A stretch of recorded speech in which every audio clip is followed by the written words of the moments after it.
What is up, my friends? This is Keilan Morrissey, back at it with a new episode of Keeping It Keilan.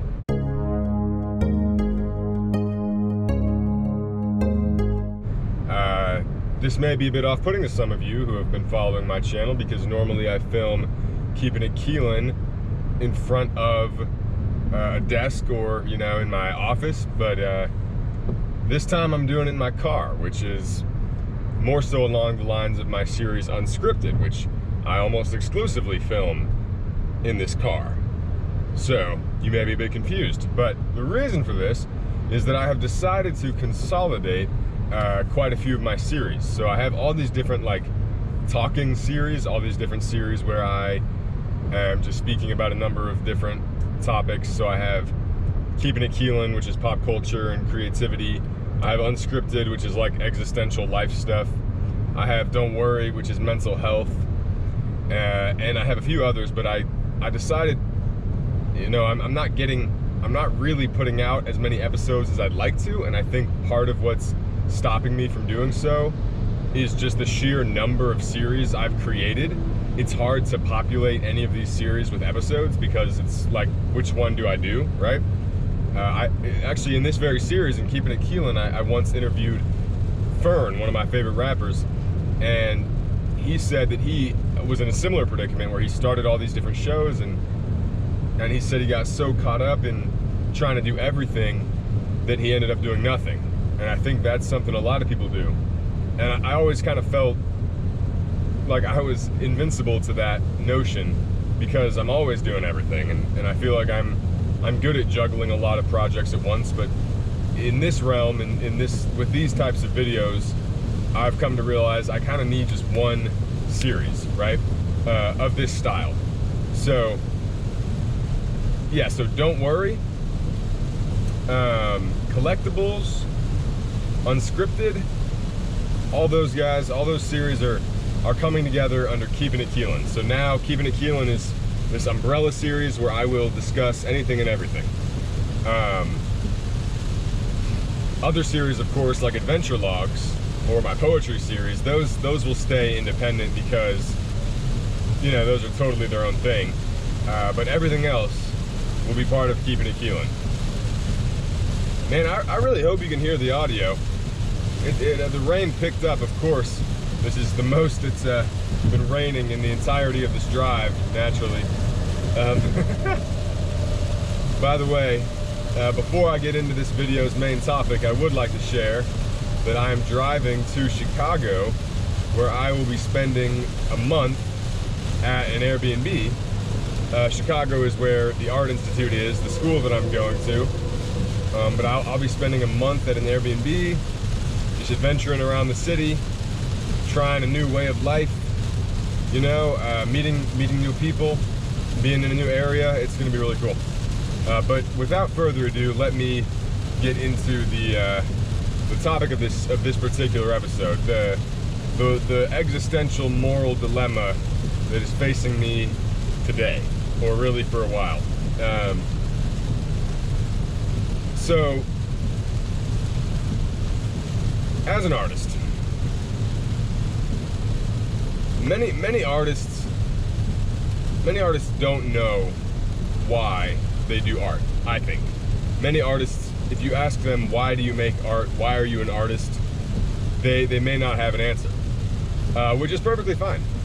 I asked, I once did a presentation for one of my college classes where I asked everybody in the class to say their reason for making art, and I kind of came up with a list. I think the list was something along the lines of, to educate and inspire, to inform, to, as a form of therapy for your, or self-expression, or just for your own self-entertainment, right? Those are some of the main reasons people do art. And I got a very wide variety of answers, but one aspect of artistry and storytelling, whatever medium you're in, oftentimes is competition. And oftentimes there's, there's this whether you're aware of it or not, this subconscious drive to be a better artist than other artists. And there's certain art forms where this is more prevalent than others. Like you have rap. Rap is the most competitive art form, I believe, as far as I've seen. At least, competition is deeply embedded into the roots of art. I mean, the roots of rap. You have battle rap, right? You have diss tracks. You have most rappers, the majority of their content is them rapping about why they are the best rapper. Most rappers are talking about, like, this is why I'm so skilled, this is why I'm better than you, this is why everyone doubted me and now I'm the best, right? And I mean, I know that's a huge generalization. I mean, obviously the genre of rap has a lot more nuance than that, and I'm a huge fan of rap myself, and so there's more to it than that. But there's this very competitive nature to rap, right? Like, the majority of rappers are not rapping just for their own entertainment. They're rapping to be the best rapper. And in certain art forms, in many art forms, in fact, that is a little more frowned upon, right? You can't be quite as egocentric if you're a sculptor.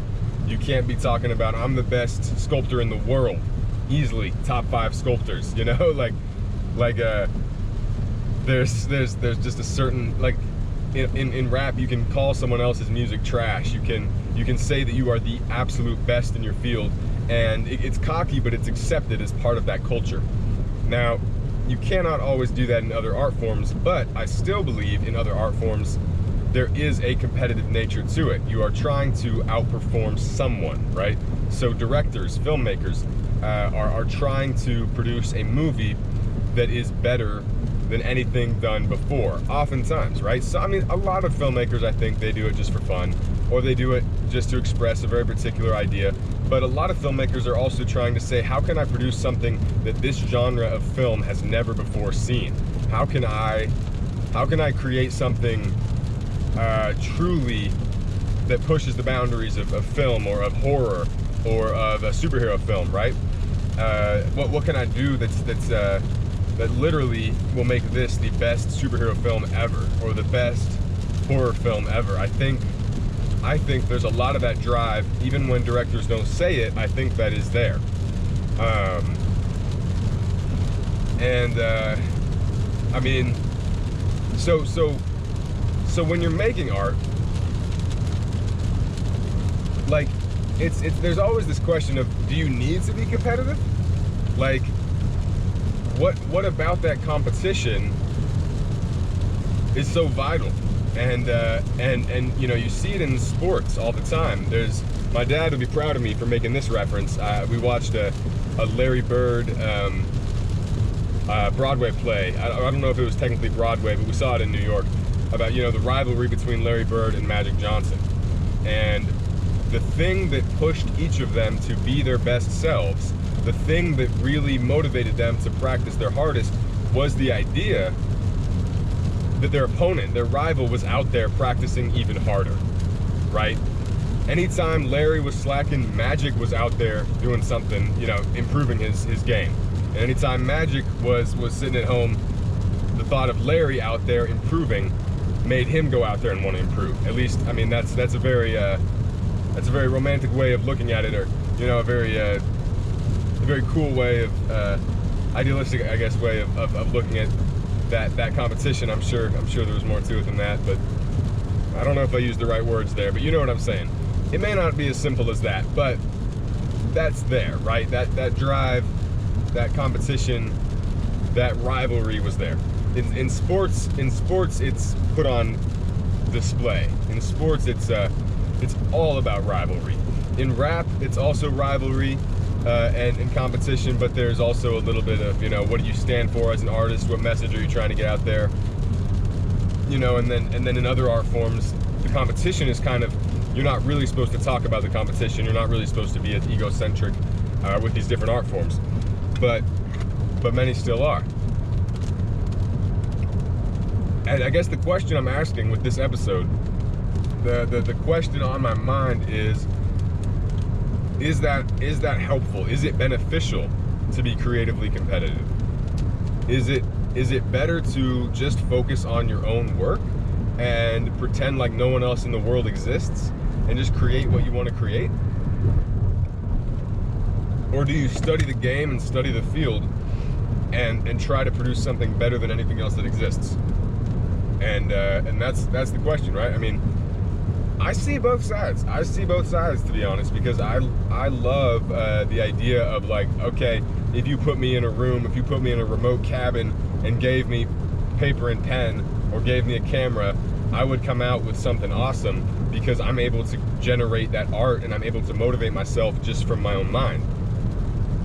But then again, when I'm also working by myself, you know, in my home, and I'm exposed, I'm online, I'm exposed to all these other creators. I see all the genius creators on YouTube and Instagram and Vero. I see these people who are doing things cooler, you know, than what I'm doing in certain regards, you know, in certain regards.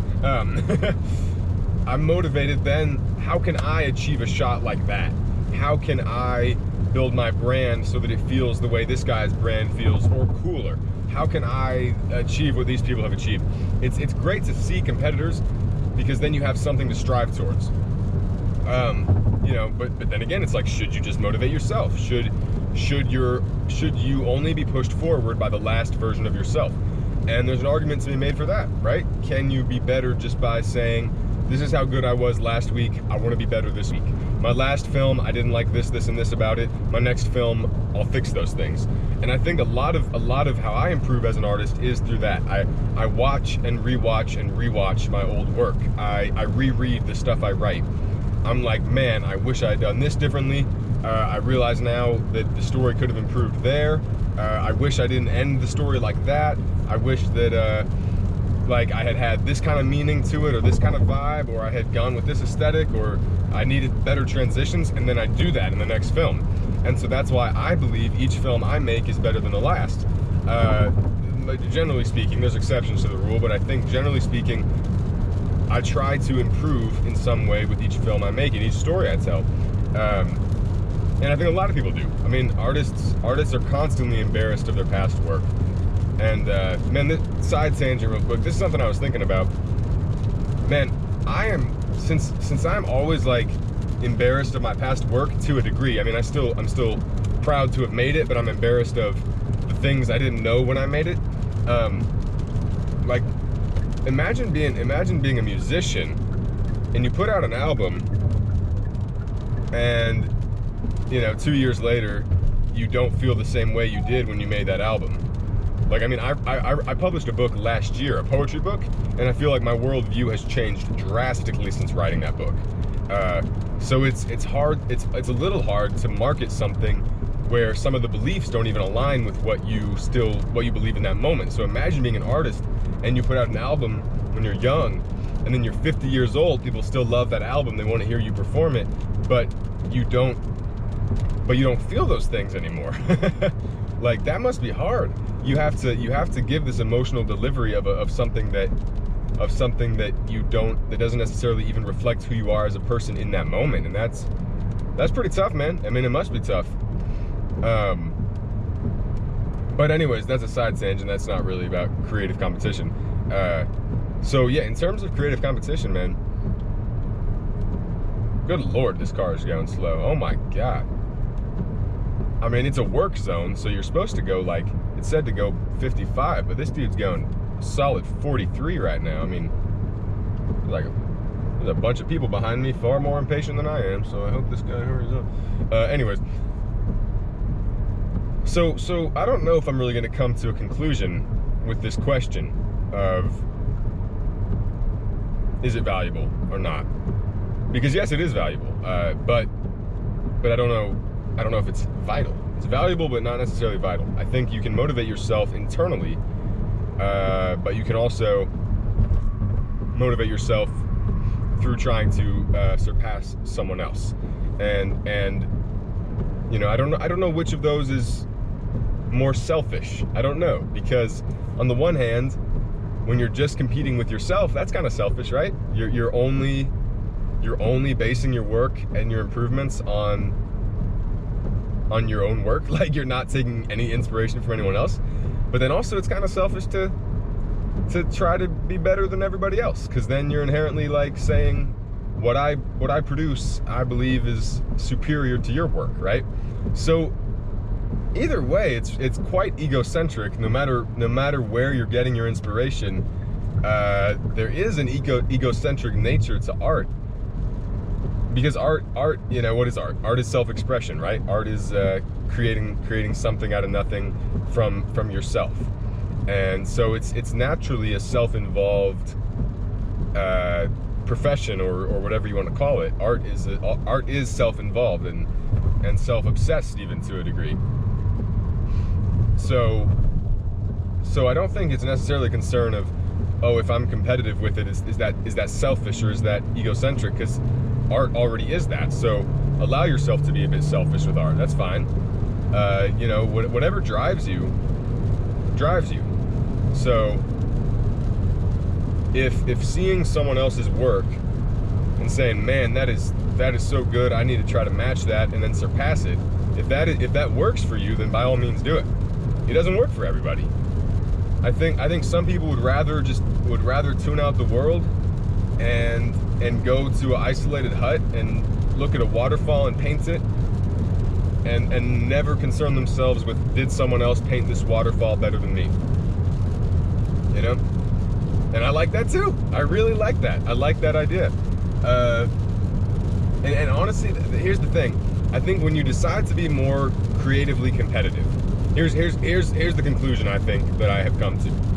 If you decide to be more creatively competitive and compare yourself to others, you are putting yourself in a position of greater vulnerability.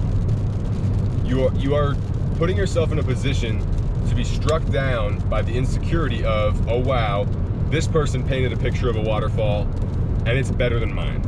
I cannot do that. At least right now, I cannot do that. And maybe that vulnerability and insecurity will propel you to learn the skills necessary to match that other artist. Maybe, if you're the kind of person who can do that. So but you're less vulnerable and less insecure when you just focus on yourself. So when you just focus on yourself, when you just focus on your own work, and you just try to do better than your last self, or even if you don't try to do better than your last piece of work, even if you just do the same thing over and over again, but it makes you happy, then rather than focusing on improvement and betterment of the craft, you are instead focusing on your personal well-being and your enjoyment of the craft. So here's the thesis I've come to. If I were to write a paper on this, which I never would, but here's the thesis I've come to. If you are seeking improvement through your art, it might be more beneficial to be competitive. But if you are just seeking enjoyment from your art, then it might be better to not engage in comparison or competition. You know, comparison, they say comparison is the quickest gateway to insecurity and lack of confidence, because there's always someone better than you in a way, right? I mean, objectively, in certain regards, there's someone who probably has a face and a body more attuned to society's image of what a face and a body should look like. It doesn't mean they're actually better. It doesn't mean they're actually better looking. It means if you compare yourself on that particular scale using that exact metric, you will find someone better than you. As a filmmaker, I know there are people who are better filmmakers than me. You know, whether I can measure, I don't know if I can measure how passionate they are, if they're more passionate than me. I like to think I'm the most passionate, you know, filmmaker and storyteller on the world, on the face of the world. Is that even an expression? On the face of the earth, in the world, whatever. I am the most passionate, driven storyteller out there. That's what I believe. At least that's what I feel. So that's hard to measure, but I can say there are thousands of filmmakers out there. Man, what is with these voice cracks? I'm getting, what's happening? There's thousands of storytellers and filmmakers out there who are more technically gifted than me. there are people who can get shots I can only dream of getting. I know that. I accept that right now. I know that. So that drives me to want to improve. That drives me to want to learn to get those shots.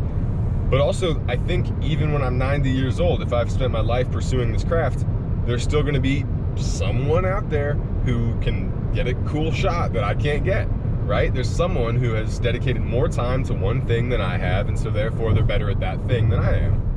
And that's always going to be the case. So you have to learn to be creatively competitive, but you have to learn to do it while still caring about your well-being, because if you're only satisfied when you are on top of everything, when you are the #1 most successful and most skilled person at every aspect of your craft, you will never be fulfilled. And so maybe that's what drives you to do better, but you have to still be happy. You have to learn to accept where you are in the process. You have to learn to find joy and enjoyment in the process. Like, I know there are people out there better than me at those things, but I still love where I am. I love the stories I'm telling now. I love the movies I'm putting out now.